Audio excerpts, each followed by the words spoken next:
Welcome to Rao's academy for competitive examinations. This is Eshwar Kumar. ఈ వీడియోలో మనం ఈ రోజు సంబంధించి అంటే 5th డిసెంబర్ 2024 సంబంధించిన కరెంట్ అఫైర్స్ ని డిస్కస్ చేసుకోబోతున్నాం. Let us start. సో ముందుగా మనకు కనిపిస్తున్నటువంటి అంశం మనం చూసుకున్నట్లయితే ఈ రోజు ప్రపంచవ్యాప్తంగా కూడా మృత్తికల దినోత్సవాన్ని జరుపుతా ఉన్నాం. వరల్డ్ సాయిల్స్ డే ని సెలబ్రేట్ చేస్తా ఉన్నాం. దానికి గల ప్రధానమైనటువంటి కారణం ఏంటి అంటే ఇక్కడ మనం చూసుకున్నట్లయితే 2002లో international union of soil sciences అనేటువంటి వారు ఈ యొక్క వరల్డ్ సాయిల్స్ డేని సెలబ్రేట్ చేయాలి అని చెప్పేసి వారు డెసిషన్ తీసుకోగా ఆ డెసిషన్ అంటే తీర్మానాన్ని ఇక్కడ చూసుకుంటే 2014లో యునైటెడ్ నేషన్స్ జనరల్ అసెంబ్లీకి ఫార్వర్డ్ చేయగా వారు 2014లోనే దానికి అంగీకారం తెలపడం జరిగింది. సో దాని తర్వాత ఇక ప్రపంచవ్యాప్తంగా కూడా ప్రతిరోజు కూడా మనం ప్రతి సంవత్సరం కూడా వరల్డ్ సాయిల్స్ డేని జరుపుతా ఉన్నాం. అయితే ఈ రోజున ప్రపంచ దేశాలలో కూడా అవేర్నెస్ క్యాంప్స్ అన్ని కూడా కండక్ట్ చేస్తూ ఉంటారు. దానిలో భాగంగా సాయిల్ అనేటువంటిది ఎట్లా ఏర్పడింది, దానిని ఏ విధంగా మనం పరిరక్షించుకోవాలి అనేటువంటి అంశాలన్నీ కూడా ప్రపంచ దేశంలో ఉన్నటువంటి ప్రజలందరికీ కూడా తెలియజేస్తూ ఉంటారు. ఇప్పుడు ఇన్ జనరల్గా మనకి 1 సెంటీమీటర్ మేర సాయిల్ డెవలప్ అవ్వాలి అంటే దాదాపు 200 నుంచి 300 ఇయర్స్ వరకు కూడా పడుతూ ఉంటుంది అండి. ఓకేనా. సో సాయిల్ అనేటువంటిది ఒక రోజులోనూ లేదా 10 సంవత్సరాలను డెవలప్ అయ్యేటటువంటిది కాదు. సో దాదాపు మనం చూసుకున్నట్లయితే 100 నుంచి 200 300 సంవత్సరాలు కూడా పడుతూ ఉంది 1 సెంటీమీటర్ లేయర్ సాయిల్ డెవలప్ చేయడానికి పడటానికి. ఓకేనా. సో ఇంకా ఫర్దర్గా మనం డిస్కస్ చేయాల్సి వస్తే ఈ ఫ్యాక్టర్స్, ఈ సాయిల్ యొక్క ఫార్మేషన్ సంబంధించి ఫ్యాక్టర్స్ మనం చూసుకున్నట్లయితే మొట్టమొదటిగా మనం చూడాల్సినటువంటిది సన్లైట్ అండి. సో సన్లైట్ వల్ల ఏమవుతుంది, పెద్దగా ఉండేటువంటి రాక్స్ అన్ని కూడా చిన్న పార్ట్స్ గా డిసింటిగ్రేట్ అవుతా ఉంటాయి. ఓకేనా. సో అట్లా పెద్ద బండలన్నీ కూడా ఈ సూర్యుడి యొక్క రశ్మి వల్ల, సూర్యరశ్మి వలన, సన్లైట్ వల్ల పెద్దవి కూడా కొంచెం చిన్నగా పగులుతూ వస్తూ ఉంటాయి. దానితో పాటు ఈ రెయిన్ ఫాల్ కూడా, సో వర్షము కూడా సన్లైట్ తో పాటు వర్షము కూడా మనకి ఏం జరుగుతూ ఉంది, ఈ సాయిల్ ని ఏర్పాటు చేయడానికి వన్ ఆఫ్ ద ఫ్యాక్టర్ గా కనిపిస్తూ ఉంది. దానితో పాటు స్మాల్ అవి కన్సే ఫ్లోరా అండి. కొన్ని ప్రదేశాలు మీరు చూస్తుంటారు రాళ్ల నుంచి మొక్కలు అనేటువంటి బయటకు వస్తూ ఉంటాయి. ఆ సందర్భమున ఈ రాళ్ళని కూడా పగిలిపోయి చిన్న ముక్కలుగా కన్వర్ట్ అయ్యి ఫైనల్ గా సాయిల్ అనేటువంటిది ఏర్పడతా ఉంటుంది. దానితో పాటు గ్రావిటీ కూడా మనం చెప్పుకోవచ్చు. వీసైట్ గ్రావిటీ, సో గురుత్వాకర్షణ శక్తి. సో భూమికి ఉన్నటువంటి గురుత్వాకర్షణ శక్తి ఏదైతుందో సో దాని వల్ల కూడా మనకి ఏం జరుగుతూ ఉంటుంది అండి, సాయిల్ అనేటువంటిది పడతా ఉంటుంది. సో మనం చెప్పుకోవచ్చు గురుత్వ ఆకర్షణ వల్ల ఏమవుతుంది, మాస్ మూమెంట్ అనేటువంటిది జరుగుతూ ఉంది అండి. సో నథింగ్ బట్ ఇప్పుడు ఫర్ ఎగ్జాంపుల్ మనము ఇది ఒక కొండ ప్రాంతం అనుకుంటే ఇక్కడ ఉన్నటువంటి పగిలినటువంటి రాయి ఏం చేస్తూ ఉంది భూమిపైకి కిందకు వచ్చేస్తూ ఉంటుంది. ఎందుకు? గ్రావిటీ వలన. సో గ్రావిటీ వలన ఇక్కడ ఏం జరుగుతూ ఉంటుంది అంటే సో ఎక్కువగా ఈ రాళ్ళన్నీ కూడా వచ్చి కింద పడతా ఉంటా ఉన్నాయి. అర్థమైందా? సో అట్లా ఈ విధంగా సాయిల్ అనేటువంటిది ఫామ్ అవుతూ ఉంటుంది అనేటువంటి అంశం. ఇక దాని తర్వాత మనం చూసుకున్నట్లయితే ఈ 2024 వరల్డ్ సాయిల్స్ డేని యొక్క థీమ్ మనం చూసుకున్నట్లయితే caring for soils, measure, monitor and manage. So it is the theme for world soils day. So that's the thing you have to remember here. ఇంకా ఫర్దర్ గా ఇప్పుడు ఉన్నటువంటి ఇంకొక అంశం బ్రెయిన్ రాట్ అనేటువంటి ఒక పదం న్యూస్ లో ఉంది. Why because Oxford word of the year 2024 గా డెసిగ్నేట్ చేయడం జరిగింది. సో మనకందరూ తెలుసు ఆక్స్ఫర్డ్ డిక్షనరీ అనేటువంటిది ఉంటుంది. సో దానిలో ఇంగ్లీష్ తో సంబంధించినటువంటి వర్డ్స్ అన్ని కూడా ఉండటం జరుగుతూ ఉంది. సో వారు ప్రతి సంవత్సరం కూడా ఒక్కొక్క పదాన్ని ఆ ఇయర్ ఆఫ్ ది ఆక్స్ఫర్డ్ గా డెసిగ్నేట్ చేస్తారు. దానిలో భాగంగా ఈ బ్రెయిన్ రాట్ ని డెసిగ్నేట్ చేయటం జరిగింది. కారణం ఏంటి అంటే ఈ బ్రెయిన్ రాట్ అనేటువంటి దానికి మీనింగ్ ఏంటి అంటే బ్రెయిన్ అనేటువంటిది క్షీణించటం అనమాట. ఓకేనా. You can see that brain rot is defined as the supposed deterioration of a person's mental or intellectual state అండి. ఓకేనా. సో ఒక మనిషి యొక్క మేధో సంపత్తి కావచ్చు, ఆలోచన శక్తి కావచ్చు, ఇవన్నీ కూడా డిటరేట్ అయితే క్షీణిస్తూ ఉంటాయి. సో దానిని బ్రెయిన్ రాట్ అని చెప్తా ఉంటాం. ఇది దాదాపు ట్రెండింగ్ లో ఉంది. కారణం ఏంటి అంటే ప్రపంచంలో ఉన్నటువంటి ప్రజలందరూ కూడా ఈ మొబైల్స్ కానీ టెక్నాలజీ కానీ వీటిని యూజ్ చేయడం వలన వారి యొక్క ఆలోచన శక్తి అనేటువంటిది తగ్గిపోతూ ఉంది. బ్రెయిన్ రాటింగ్ అనేటువంటిది జరుగుతూ ఉంది అనేటువంటి అంశాన్ని కూడా తెలియజేస్తా ఉన్నారు అండి. క్లియర్ కదా. నెక్స్ట్ అంశం అయితే అసలు ఈ బ్రెయిన్ రాట్ అనేటువంటి పదాన్ని మొట్టమొదటిగా ఉపయోగించినటువంటి వ్యక్తి హెన్రీ డేవిడ్ థోరియో 1854లో ఆయన ఉపయోగించడం జరిగింది. ఆయన రాసినటువంటి బుక్ వాల్డన్ లో. ఓకే. సో ఇదొక ఇంపార్టెంట్ అంశం ఇక్కడ. ఇంకా ఫర్దర్ గా మనం చూసుకున్నట్లయితే ఇండియా, నేపాల్, ఆల్రెడీ రిలేషన్స్ ఉన్నాయి. దాంతోపాటు ఇదే నేపాల్ దేశం చైనాతో కూడా ఈ రిలేషన్స్ని డెవలప్ చేసుకుంటా ఉంది. సో ఇది ఇంటర్నేషనల్ రిలేషన్స్ పాయింట్ ఆఫ్ వ్యూలో ఇంపార్టెంట్ అయినటువంటి అంశం అండి. ఓకేనా.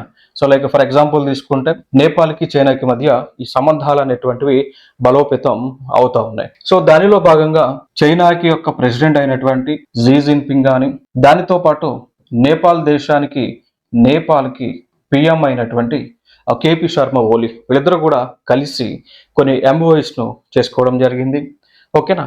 సో దానితో పాటు ఇంకొక అంశం, ఈ నేపాల్ అనేటువంటి ఒక దేశము కూడా చైనా వాళ్ళు ప్రారంభించినటువంటి బెల్ట్ అండ్ రోడ్ ఇనిషియేటివ్లో భాగంగా ఉంటా ఉంది. అర్థమైందా. సో ఈ బెల్ట్ అండ్ రోడ్ ఇనిషియేటివ్ అనేటువంటి కాన్సెప్ట్ ఏంటి అంటే, ఇప్పుడు ఫర్ ఎగ్జాంపుల్ ఇది మన భారతదేశం అనుకుంటే, ఇది మన భారతదేశం అని అనుకుంటే, చైనా అనేటువంటి దేశం ఈ ప్రాంతంలో ఉంటా ఉంది. ఓకేనా.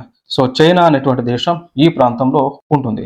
సో చైనా వాళ్ళు ఏం చేస్తూ ఉన్నారు, ఈ ప్రాంతం నేపాల్ ప్రాంతాన్ని కలుపుకొని సో ఈ విధంగా వాళ్ళు యొక్క రోడ్డు వేసేటువంటి కార్యక్రమాన్ని చేస్తూ ఉన్నారు. సో అదే belt and road initiative. So ఈ రోడ్డు కూడా ఎట్లా పోతుంది, లైక్ పాకిస్తాన్కి టచ్ అవుతూ అన్ని దేశాలతో కూడా కనెక్టివిటీ అయ్యే విధంగా ఉంది అండి. ఓకేనా. సో ఈ రోడ్ ప్రాజెక్ట్ ఏదైతే ఉందో, సో దీనిలో మనకి నేపాల్ మెంబర్గా కూడా జాయిన్ అవటం జరిగింది. మరి భారతదేశం దీనిలో మెంబర్గా ఉంది అంటే no. So India is not a member of. So India is not a member of what is that one belt one road కాన్సెప్ట్లో. సో దాన్ని బెల్ట్ అండ్ రోడ్ ఇనిషియేటివ్గా పిలుస్తూ ఉంటాం. So one belt one road is also nothing but belt and road initiative which was launched by China. So దీనికి అగెనిస్ట్గా already Indian government కూడా, not only Indian government, కొన్ని దేశాలన్నీ కూడా కలిసి కొన్ని ప్రాజెక్టులను కూడా తీసుకొస్తా ఉన్నారు. Like international north south transport corridor అని. ఓకేనా. So international north south transport corridor అనేటువంటి దాన్ని కూడా India along with India develop చేస్తూ ఉన్నారు. నథింగ్ బట్ నార్త్లో ఉన్నటువంటి కంట్రీస్, సౌత్లో ఉన్నటువంటి కంట్రీస్ మీదుగా ఈ యొక్క రోడ్ వేస్ కావచ్చు, వాటర్ వేస్ కావచ్చు, రైల్వేస్ కావచ్చు, దీన్ని డెవలప్ చేస్తూ ఉన్నారు. ఇంకా దాంతోపాటు ఫర్దర్గా దీనికి అగెనిస్ట్గా ఇండియన్ గవర్నమెంట్ కొన్ని దేశాలతో కలిసి like India middle east Europe corridor కూడా డెవలప్ చేస్తూ ఉన్నారు.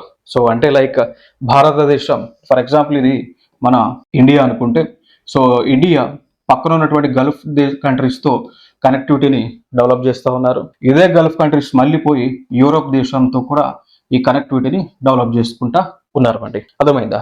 సో ఇక్కడ రెండు కారిడార్స్ ఉంటాయి. ఇప్పుడు India and Gulf countries. So Gulf countries అంటే యమన్ కానీ ఓమన్ కానీ వీటిని మనం గల్ఫ్ కంట్రీస్గా పిలుస్తామా. సో వాళ్ళతో కనెక్టివిటీ చేస్తూ ఉన్నారు. సో దానికి సంబంధించినటువంటి దాన్ని మనం ఏమంటాము, ఈస్టర్న్ కారిడార్ అని పిలుస్తాం. We call them as eastern corridor. Then after that ఈ గల్ఫ్ కంట్రీస్ అదేవిధంగా ఇవి యూరోప్ కంట్రీస్తో కనెక్టివిటీని పెంచుకుంటా ఉన్నాయి. సో దాన్ని మనం ఏమని పిలుస్తున్నాము అంటే like we call it as northern corridor అండి. ఓకే. సో ఇవన్నీ కూడా ఇండియా వివిధ దేశాలతో కలిసి చేస్తూ ఉంది. ఓకేనా. సో ఇండియా ఈ వన్ బెల్ట్ వన్ రోడ్ కాన్సెప్ట్లో మెంబర్ కాదు, but India along with India and remaining countries కలిసి చైనాకి అగెనిస్ట్గా చైనాని కౌంటర్ చేస్తూ ఆ ప్రాజెక్టులను రూపొందిస్తూ ఉన్నారు. సో ఇటీవల ఫర్దర్గా ఇంకా మనం చూసుకున్నట్లయితే ఇటీవల కూడా మనము బంగ్లాదేశ్ దేశాలతో, ఓకేనా, లైక్ భూటాన్తో కానీ బంగ్లాదేశ్తో కానీ and India and Nepal, so ఈ ప్రాజెక్టులు కూడా మనం డెవలప్ చేస్తూ ఉన్నాం. దాంతోపాటు మనకు రోడ్ వేస్ను కూడా వేస్తూ ఉన్నాం, లైక్ ఇండియా మయన్మార్ థాయిలాండ్ అనేటువంటి కాన్సెప్ట్తో. ఓకేనా. సో ఇట్లా చైనాకి కౌంటర్ చేస్తూ మనం వివిధ కార్యక్రమాలను చేస్తూ ఉన్నాం. ఓకేనా. సో ఇది ఇక్కడ ఇంపార్టెంట్ అంశం. ఇంకా ఫర్దర్గా మనం చూసుకుంటే యూపీఐకి సంబంధించి న్యూస్లో కనిపిస్తూ ఉంది. యూపీఐ అంటే యూనిఫైడ్ పేమెంట్ ఇంటర్ఫేస్. సో ఎందుకు న్యూస్లో ఉంది అంటే లైక్ అక్టోబర్ 2024కి యూపీఐ యొక్క ట్రాన్సాక్షన్స్ అనేటువంటివి 23.49 lakh crores జరిగినాయట. అంటే లైక్ అంత అమౌంట్ మేర 23.49 lakh crores మేర అమౌంట్ మేర ట్రాన్సాక్షన్స్ జరిగినాయి. ఆ ట్రాన్సాక్షన్స్ కూడా 16.58 billions ట్రాన్సాక్షన్స్ అనేటువంటివి జరగడం జరిగింది. సో అట్లా న్యూస్లో ఉంది. మరి దీని గురించి మనం బ్యాక్గ్రౌండ్ డిస్కస్ చేయాలి అంటే కొన్ని అంశాలను మనం డిస్కస్ చేయవచ్చు. ఫర్ ఎగ్జాంపుల్గా మనం తీసుకున్నట్లయితే యూపీఐ పాయింట్ ఆఫ్ వ్యూలో డిస్కస్ చేయాల్సినవి NPCI, so national payments corporation of India, so which is belongs to government of India. ఓకేనా. So national payments corporation of India వీరి ఆధ్వర్యంలో యూపీఐ అనేటువంటి దాన్ని తీసుకొచ్చారు. సో యూపీఐ అంటే UPI means unified payment interface. ఓకేనా. సో యూనిఫైడ్ పేమెంట్ ఇంటర్ఫేస్ గా మనం చెప్పుకోవచ్చు అండి. ఇంకా ఫర్దర్ గా మనం చూసుకోవాల్సి వస్తే యూపీఐ పాయింట్ ఆఫ్ వ్యూ ఇంకా మాట్లాడుకోవాల్సి వస్తే మన టెక్నాలజీ ఏదైతే స్వదేశ సాంకేతికతో మనం డెవలప్ చేసినటువంటి టెక్నాలజీ ఏదైతే ఉందో ఆ టెక్నాలజీని వివిధ దేశాల వాళ్ళు కూడా అడాప్ట్ చేసుకుంటా ఉన్నారు. ఫర్ ఎగ్జాంపుల్ తీసుకుంటే సింగపూర్ కావచ్చు, యునైటెడ్ అరబ్ ఎమిరేట్స్ కానీ, నేపాల్ కానీ ఇట్లాంటి దేశాలన్నీ కూడా మన భారతదేశానికి చెందినటువంటి యూపీఐ యూనిఫైడ్ పేమెంట్ ఇంటర్ఫేస్ అనేటువంటి దాన్ని వాళ్ళు అడాప్ట్ చేసుకుంటా ఉన్నారు. అంటే ఆ దేశాలలో దాన్ని ఏం చేస్తూ ఉన్నారు, అమలు చేస్తా ఉన్నారు అండి. ఓకేనా. సో ఇవి ప్రధానంగా ఇక్కడ మనం డిస్కస్ చేయాల్సినటువంటి అంశాలు. ఇంకా ఫర్దర్ గా మనం డిస్కస్ చేయాల్సిన చూస్తే like PM dedicates to the nation the successful implementation of 3 new criminal laws. So మనందరికీ తెలుసు భారతదేశంలో ఉన్నటువంటి 3 చట్టాలని పేర్లను మార్చి దానిలో కొన్ని అమెండ్మెంట్స్ తీసుకొచ్చి ఇంప్లిమెంట్ చేస్తూ ఉన్నారు, క్రిమినల్ యాక్ట్స్ అవన్నీ కూడా. ఫర్ ఎగ్జాంపుల్ గా తీసుకుంటే గతంలో ఉన్నటువంటి ఇండియన్ పీనల్ కోడ్ని మార్పు చేసి గతంలో ఉన్నటువంటి ఇండియన్ పీనల్ కోడ్ ఏదైతే ఉందో సో దాన్ని మార్పు చేసి భారతీయ న్యాయ సంహితగా పేరు మార్చారు. కోడ్ ఆఫ్ క్రిమినల్ ప్రొసీజర్ ని భారతీయ నాగరిక్ సురక్ష సంహితగా అండ్ ఇండియన్ ఎవిడెన్స్ యాక్ట్ ని భారతీయ సాక్ష్య బిల్స్ గా మార్చడం జరిగింది అండి. ఓకేనా. సో ఇట్లా పేర్లు మార్చి దీనిలో కొన్ని అమెండ్మెంట్స్ చేసి ఇంప్లిమెంట్ చేస్తూ ఉన్నారు. సో అట్లా లైక్ భారతదేశం అంతా కూడా సక్సెస్ఫుల్ గా ఇంప్లిమెంట్ అవుతూ ఉన్నాయి ఈ చట్టాలన్నీ కూడా. సో అయితే ఇప్పుడు ఎందుకు న్యూస్ లో ఉంది అంటే లైక్ నరేంద్ర మోడీ గారు చండీగఢ్ అనేటువంటి ఒక ప్రాంతానికి ఆయన వెళ్ళడం జరిగింది. వెళ్ళిన తర్వాత ఈవెన్ ఆ రాష్ట్రంలో కూడా ఈ యొక్క 3 చట్టాలు అమలు అవుతున్నటువంటి తీరును చూసి ఆయన హర్షించడం జరిగింది. ఓకేనా. సో ఈ పాయింట్ ఆఫ్ వ్యూలో ఆయన యొక్క స్టేట్మెంట్ ని ఇవ్వడం జరిగింది. అట్లా ఇవన్నీ కూడా మనకి న్యూస్ లో ఉన్నటువంటి అంశాలు. ఇంకా ఫర్దర్ గా మనం చూసుకుంటే లైక్ భారతీయ న్యాయ సంహిత అనేటువంటిది it majorly focuses on criminal justice reform అండి. ఓకేనా. భారతీయ నాగరిక సురక్ష సంహితనేమో aims to improve citizen safety. Bharatiya Sakshya Adhiniyam అనేటువంటిది ఇంట్రడ్యూసెస్ మోడర్న్ ఎవిడెన్స్ లాస్ గురించి మాట్లాడుతూ ఉన్నారు. సో ఇవి ప్రధానమైనటువంటి చట్టాలు ఇక్కడ. ఇంకా ఫర్దర్ గా మనం చూసుకుంటే like MH-60R Seahawk multi role helicopters news లో ఉన్నాయి. కారణం ఏంటి అంటే ఇవి యునైటెడ్ స్టేట్స్ ఆఫ్ అమెరికాకు చెందినటువంటివి. సో వీటిని వీటిని ఏం చేస్తూ ఉన్నారు, మన భారతదేశము కొనుగోలు చేస్తా ఉంది అండి. ఓకేనా. సో అట్లా ఇవన్నీ కూడా న్యూస్ లో ఉన్నటువంటి అంశాలు. అయితే గతంలో like United states of America నుంచి మన భారతదేశము అపాచీ అనేటువంటి హెలికాప్టర్స్ ని మనం కొనుగోలు చేసాం. దాని తర్వాత MQ-9R అనేటువంటి డ్రోన్స్ ని కూడా ఆ దేశం నుంచి మనం కొనుగోలు చేయటం జరిగింది. సో ఇట్లాంటివి జరిగినప్పుడు అంటే గత ఎగ్జామ్స్ లో కూడా అడిగినటువంటి కొన్ని ఉదాహరణలు మీకు చెప్తాను. ఫ్రాన్స్ అనేటువంటి ఒక దేశం నుంచి భారతదేశము రాఫెల్ అనేటువంటి జెట్ ఫ్లైట్స్ ని కొనుగోలు చేసింది. సో దీని గురించి ప్రీవియస్ ఇయర్ ఎగ్జామ్స్ లో క్వశ్చన్స్ ని కూడా అడగడం జరిగింది. దాని తర్వాత ఇంకొక అంశం మనం చూసుకున్నట్లయితే like France Rafale jet flights ని కొనుగోలు చేసిందా. దాని తర్వాత మనం రష్యా అనేటువంటి ఒక దేశంతో కలిసి బ్రహ్మోస్ అనేటువంటి మిసైల్స్ ని మనం ఏం చేస్తా ఉన్నాం, తయారు చేయడం జరిగింది. దాంతోపాటు ఇటీవల ఫిలిప్పైన్స్ అనేటువంటి ఒక దేశానికి కూడా మన యొక్క బ్రహ్మోస్ అనేటువంటి ఇంటర్ కాంటినెంటల్ బాలిస్టిక్ మిసైల్స్ ని మనము అమ్ముతా ఉన్నాం.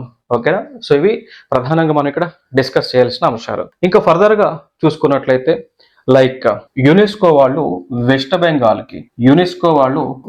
బెంగాల్ కి ఏమని ఇచ్చారండి, like top heritage tourism destination గా గుర్తింపు ఇచ్చారు. అర్థమైందా. So UNESCO had designated West Bengal as top heritage tourist destination. ఎందుకు, why? Because West Bengal has sites like world heritage sites. So UNESCO వాళ్ళు డెసిగ్నేట్ చేసేటువంటి ఈ వరల్డ్ హెరిటేజ్ సైట్స్ ఎక్కడ ఉన్నాయి, వెస్ట్ బెంగాల్లో ఉన్నాయి. ఫర్ ఎగ్జాంపుల్ గా తీసుకుంటే సుందర్బన్స్ అనేటువంటివి. So Sundarbans they are World Heritage Sites. And also second one, Darjeeling. Second one is Darjeeling and Himalayas. Darjeeling Himalayas railway network ఏమొచ్చింది, యునెస్కో ట్యాగ్ అయితే వచ్చింది. దాని తర్వాత ఇంకొక అంశం మనం చూసుకుంటే లైక్ ఇటీవల Santiniketan, we call it as Santiniketan. Okay, so శాంతి నికేతన్కి కూడా ఏమొచ్చింది, వరల్డ్ హెరిటేజ్ సైట్ యొక్క ట్యాగ్ అయితే రావటం జరిగింది. అర్థమైందా? సో ఇవన్నీ ఉన్నాయి కాబట్టి అందుకోసం ఈ వెస్ట్ బెంగాల్ని టూరిజం బెస్ట్ ప్లేస్ కింద డెస్టినేషన్గా గుర్తింపు అనేటువంటిది యునెస్కో ఇచ్చింది. సో దాంతోపాటు ఈ వెస్ట్ బెంగాల్లో చాలా టూరిస్ట్ ప్లేసెస్ ఉన్నాయి. ఓకేనా, లైక్ ఈ హౌరా ప్రాంతం కానీ ఇదంతా కూడా. ఓకే, సో అట్లా గుర్తించడం జరిగింది. ఈవెన్ అఫ్ కోర్స్ మిగిలినటువంటి రాష్ట్రాలలో లేవు అంటే ఉన్నాయి, మిగిలిన రాష్ట్రాల్లో కూడా ఉన్నాయి. బట్ ఇక్కడ ఎక్కువ ఉన్నాయి కాబట్టి, ఎక్కువ ప్రామినెంట్ ప్లేసెస్ ఉన్నాయి కాబట్టి అట్లా ఆ విధంగా గుర్తింపు ఇచ్చారు. దాంతోపాటు టెంపుల్స్ కూడా ఉన్నాయి. లైక్ మనం చూసుకుంటే జగన్నాథ టెంపుల్ కానీ, దక్షిణేశ్వర అండ్ కాళీఘాట్ టెంపుల్స్ కానీ అక్కడ ఉండటం జరిగింది. అందుకోసం ఈ యొక్క గుర్తింపుని యునెస్కో వాళ్ళు ఇవ్వటం జరిగింది. ఇంకా ఫర్దర్గా మనం చూసుకుంటే లైక్ క్రానిక్ పల్మనరీ ఆస్పర్గిలోస్ అనేటువంటి ఒక వ్యాధి న్యూస్లో ఉంది అండి. అర్థమైందా? సో లైక్ ఫర్ ఎగ్జాంపుల్గా మనం చూసుకుంటే ఈ క్రానిక్ పల్మనరీ ఆస్పర్గిలోస్ అనేటువంటి వ్యాధి అంటే ఏంటి అంటే, మన లంగ్స్ ఏవైతే ఉన్నాయో ఈ లంగ్స్లో మొత్తం అంతా కూడా ఫ్లూయిడ్, నథింగ్ బట్ స్ఫుటం అంట. ఈ లంగ్స్ మొత్తంలో కూడా ఈ స్ఫుటం అనేటువంటిది చేరిపోతుంది. అర్థమైందా? సో స్ఫుటం అనేటువంటిది చేరిపోయి సో బ్రీతింగ్ అనేటువంటిది అందకుండా అల్టిమేట్గా మనిషి చనిపోవటానికి తీసుకొస్తా ఉంది ఈ యొక్క వ్యాధి అనేటువంటిది. సో దాదాపు మనం చూసుకుంటే అన్ యావరేజ్గా ప్రతి సంవత్సరం కూడా ఈ క్రానిక్ పల్మనరీ ఆస్పర్గిలోస్ ద్వారా 3,40,000 మంది మరణిస్తూ ఉన్నారు. అయితే ఇంకొక అంశం ఏంటి, మరి ఎందుకు ఈ వ్యాధి వస్తూ ఉంది అంటే, లైక్ మనకు కొన్ని ఈ రోడ్ సైడ్ కానీ ఎక్కడ పడితే అక్కడ ఈ టైప్ ఆఫ్ ప్లాంట్స్ మనకు ఉంటాయి, చిన్న చిన్న ప్లాంట్స్ ఉంటాయి. సో లైక్ మనం చూసుకుంటే ఈ ప్లాంట్స్ లో ఉన్నటువంటి ఈ చిన్న చిన్న రేఖలు ఏవైతే ఉన్నాయో అవి మనిషి యొక్క లంగ్స్ లోకి అంటే ఆ స్మెల్ పీల్చుకుంటామో ఇవేం చేస్తాయి, గాల్లో కలుస్తాయి. మనం అక్కడ ఈ గాల్లో కలిసిన దగ్గర శ్వాస తీసుకుంటే ఈ చిన్న చిన్న మైన్యూట్ పార్టికల్స్ అన్ని కూడా మన బ్రీతింగ్ ద్వారా లోపలికి పోయి లంగ్స్ లో సెటిల్ అవుతుంది. లంగ్స్ లో సెటిల్ అయ్యి క్రమేపీ జస్ట్ ఇది నథింగ్ బట్ ఇది ఫంగస్ ఇదంతా కూడా. సో ఫంగస్ అనేటువంటిది కంప్లీట్గా డెవలప్ అయ్యి మన లంగ్స్ అంతా కూడా స్ఫుటంతో లేదా వాటర్తో ఫిల్ అయిపోతే అల్టిమేట్గా ఏం జరుగుతుంది, మనకి బ్రీతింగ్ అనేటువంటిది అందదు, ఇన్ఫెక్షన్స్ వస్తాయి. అల్టిమేట్గా ఇట్ లీడ్స్ టు ట్యూబర్క్లోసిస్. ఓకేనా? సో ట్యూబర్క్లోసిస్ అనేటువంటిది వస్తుంది. దాని తర్వాత నిమోనియా అనేటువంటిది కూడా వస్తూ ఉంటుంది. సో ఇట్లా వచ్చి అల్టిమేట్గా చనిపోతా ఉన్నారు. సో అందుకు ఇది మనకి న్యూస్ లో ఉంది. This concept is related to science and tech అనమాట. ఇంకా ఫర్దర్ గా మనం చూసుకుంటే like government of India wants to bring coastal shipping bill 2024 అండి. సో దానికి సంబంధించి కేబినెట్ వారు అప్రూవ్ చేయడం జరిగింది. సో దానిలో భాగంగా ఈ కోస్టల్ షిప్పింగ్ బిల్ ని మనకి ఇప్పుడు డిస్కస్ చేయాలి. ఇది ఎందుకు ఇప్పుడు తీసుకొచ్చారు అంటే, లైక్ ఈ కోస్టల్ ఏరియాస్ ఇప్పుడు మనం చూసాం, ఇదంతా కూడా ఇండియా. సో లైక్ ఇక్కడ గుజరాత్ నుంచి మొదలుకొని వెస్ట్ బెంగాల్ వరకు కూడా, సో గుజరాత్ నుంచి వెస్ట్ బెంగాల్ వరకు కూడా, లైక్ ఇది కేరళ, తమిళనాడు, ఏపీ, ఒడిస్సా. అర్థమైందా? లైక్ ఫర్దర్గా మనం చూసుకుంటే ఈ ప్రాంతంలోనే కర్ణాటక ప్లస్ గోవా అండ్ మహారాష్ట్ర ఉన్నాయా. సో ఈ కోస్టల్ స్టేట్స్ వెంబడి కూడా అక్రమంగా మనకి ఏం చేస్తున్నారు, ఈ యొక్క అగ్రికల్చర్ ప్రొడ్యూస్ ని ఎక్స్పోర్ట్ చేస్తూ ఉన్నారు. ట్యాక్స్ కట్టకుండా ఇంపోర్ట్ చేసుకుంటా ఉన్నారు, ఎక్స్పోర్ట్స్ కూడా చేస్తూ ఉన్నారు. అయితే దీనిని నిరోధించడానికి, అర్థమైందా? సో దీనిని నిరోధించడానికే ఈ కోస్టల్ షిప్పింగ్ బిల్ 2024ని తీసుకురాబోతా ఉన్నారు. ఓకేనా? సో అది ఇప్పుడు ఇటీవల మనం చూసుకుంటే ఆంధ్రప్రదేశ్లో ఈ గోదావరి జిల్లా ప్రాంతంలో అక్రమంగా రేషన్ బియ్యాన్ని ఎక్స్పోర్ట్ చేస్తూ ఉన్నారు. సో దానికి మనకి డిప్యూటీ సీఎం పవన్ కళ్యాణ్ అతను కూడా వెళ్ళి సీజ్ ద షిప్ అనేటువంటి ఒక స్టేట్మెంట్ ఇచ్చి దాన్ని సీజ్ చేయించడం జరిగిందా. సో ఆ పాయింట్ ఆఫ్ వ్యూలోనే ఈ యొక్క చట్టాలను కూడా ప్రతిష్టాత్మకంగా ఏం చేస్తూ ఉన్నారు, పకడ్బందీతో భారతదేశంలో అమలు చేసేటువంటి కార్యాచరణను చేస్తూ ఉన్నారు. ఓకేనా? సో ఇదొక ఇంపార్టెంట్ అంశం ఇక్కడ. సో దీనిలో భాగంగా చూడొచ్చు, to create a secure and robust framework for regulation of the commercial activity of coastal trade. So ఇదొక అంశం. దాని తర్వాత ఇంటర్నేషనల్ స్టాండర్డ్స్ మేర ఈ యొక్క ఫ్రేమ్వర్క్స్ ని, రెగ్యులేషన్స్ ని రూపొందించబోతా ఉన్నారు. దాని తర్వాత eliminates the requirement for Indian vessels to obtain license for engaging in maritime trade అండి. లైక్ ఇప్పుడు కొన్ని ఈ షిప్స్ ఏవైతే ఉన్నాయో అవి వస్తువులను భారతదేశంలో ఒక రాష్ట్రం నుంచి ఇంకో రాష్ట్రానికి తీసుకుపోవాలన్నా కానీ లైసెన్సులు తీసుకోవాలి. సో అందుకోసం ఆ లైసెన్స్ తీసుకునే ప్రక్రియని స్టాప్ చేస్తూ ఉన్నారు. సో స్వదేశంలో భారతదేశంలో ఈ డొమెస్టిక్ ట్రేడ్ కనుక చేస్తే కనుక లైసెన్స్ల అవసరం లేదనేటువంటి అంశం అనమాట. ఆ పాయింట్ ఆఫ్ వ్యూలో ఈ యొక్క చట్టాన్ని అయితే తీసుకురాబోతా ఉన్నారు. ఓకే, సో ఇవి ఇక్కడ ఇంపార్టెంట్ అంశాలు. సో నెక్స్ట్ వీడియోలో మళ్ళీ సరికొత్త అంశాలతో మీ ముందుకు రావడం జరుగుతుంది. సో ప్రతి ఒక్కరు కూడా మన రావుస్ ఏబిపిఎస్సి టీజీపీఎస్సి యూట్యూబ్ ఛానల్ని లైక్ చేయండి, షేర్ చేయండి. అదేవిధంగా మీకు ఏమైనా క్వైరీస్ ఉన్నా కూడా పోస్ట్ చేయండి. Okay, so thank you so much and please subscribe to us. Thank you. జై హింద్.